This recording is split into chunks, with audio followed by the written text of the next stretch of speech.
I don't love the word budgeting because to me it feels restrictive. But John, you've got a heap of questions, and we'll see if we can get through, a heap of them in some time. But yeah, look, I've been up all night prepping this, and it starts with the category, if we want to call it, of mindset and philosophy. Right. So what does, I've never heard this term, life on own terms?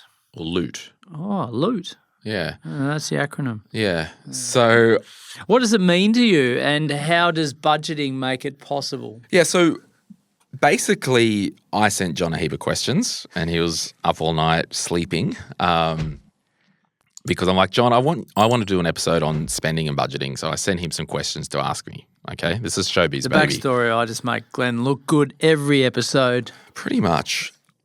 So my whole thing was, a few years, like 2020 or whatever, 5 years ago when I wrote my first book, Sort Your Money Out and Get Invested, there was this FIRE was this really big popular thing, and it came out of the US, and it was financial independence, retire early, and it was all well and good. I was always like, well, what about we just aim for financial independence? Why are we slaving away to retire early if we had our job and all that? If you want to retire from something, you want to escape from something early, why don't you just fix the issue that's causing the pain and get on with your life?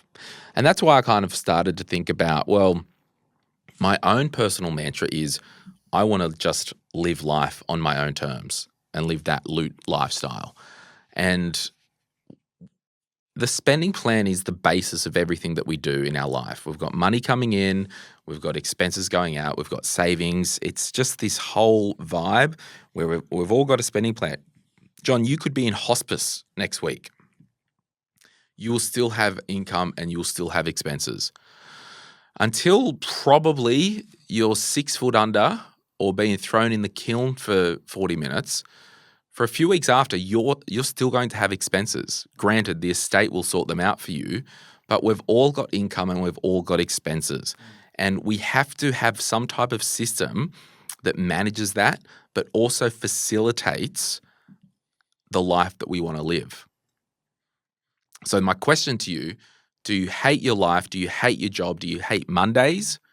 If the answer is yes, guess what?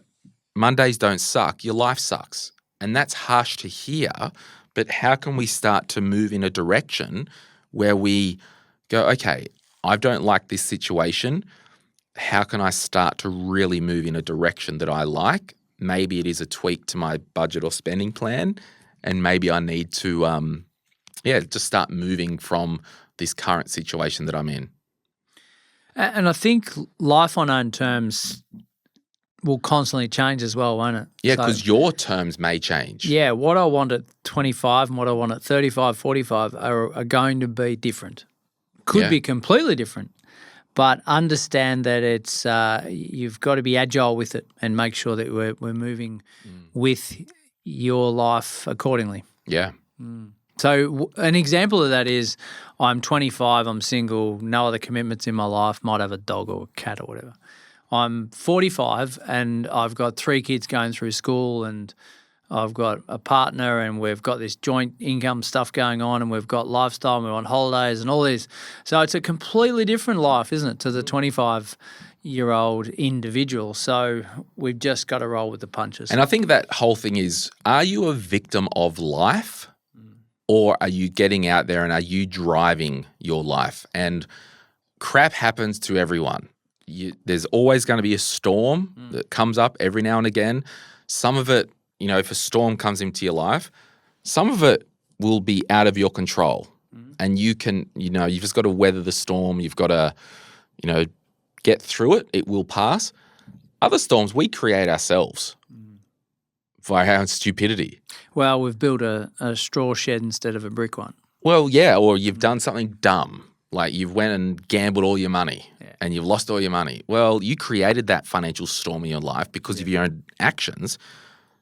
So it snowballs. It snowballs. Now, so that sort of rolls into the next question, why we think so many people fail with traditional budgets. because they see that as restrictive and hard. Or too many barriers? Or too many number one, I've constraints? never been taught how to manage money. I don't know how to manage money. Or if you're someone like me, hi, I'm Glen, I'm a recovering spender, I don't want to be restricted with my money. I don't want to budget. I don't want to be told what to do.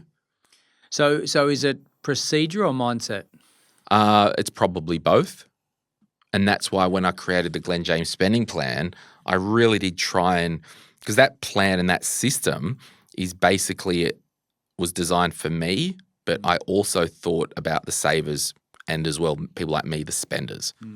Like it's not a zero-based budget. If you're an engineer, an accountant, an actuary or whatnot, you might run a budget where you spend $6.50 on a coffee down the road.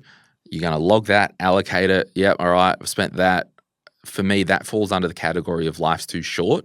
Just give me a few $100s a week to blow on whatever I want with some guardrails. Yeah. Remember when we weren't even going to contemplate paying $5 for a coffee? I know.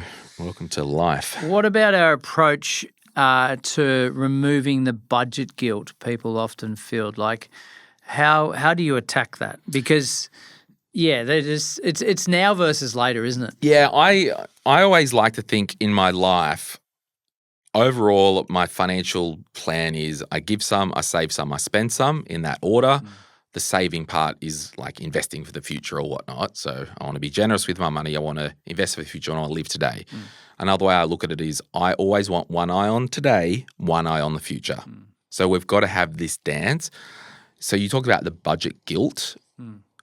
I think it comes back to our money systems need to be set up, and this is what I've tried to tackle, that gives so if you do it wrong or if you aren't aware of who you are, both roads can lead to guilt. So let's have a look at it. I'm a spender. I've got no guardrails or whatever. I spent all this money. Crap, I'm guilty.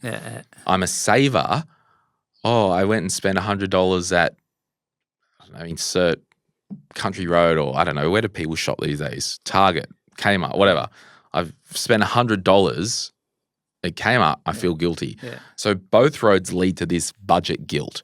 So that's why we have to have a system that's set up that allows, and this is what I've tried to do with my one, it gives the savers permission to spend guilt-free. It gives the spenders guardrails so they don't overspend, trying to remove that guilt with spending. What about those that are at the other end that are saying, I'm putting everything towards the future and not enough now? Are they getting guilty at all?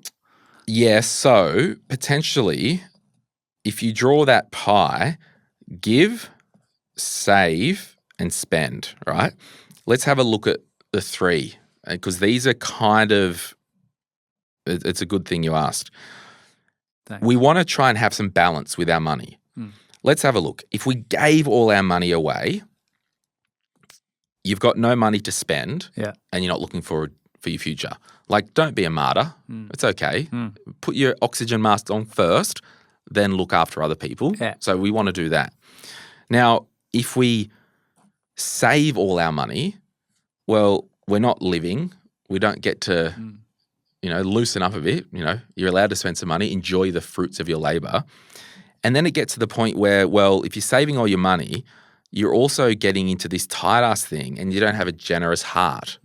Now, you can give in a lot of ways, but I'm just talking financial. Please hear me out. If you don't ever want to be a financial giver and you've got the capacity to, I think you are actually a tight-ass. But there are people who legitimately don't have the financial means to give. And if you are one of those people, I want you to find a cause that reflects your values and just start to be a generous giver once you've got your house in order.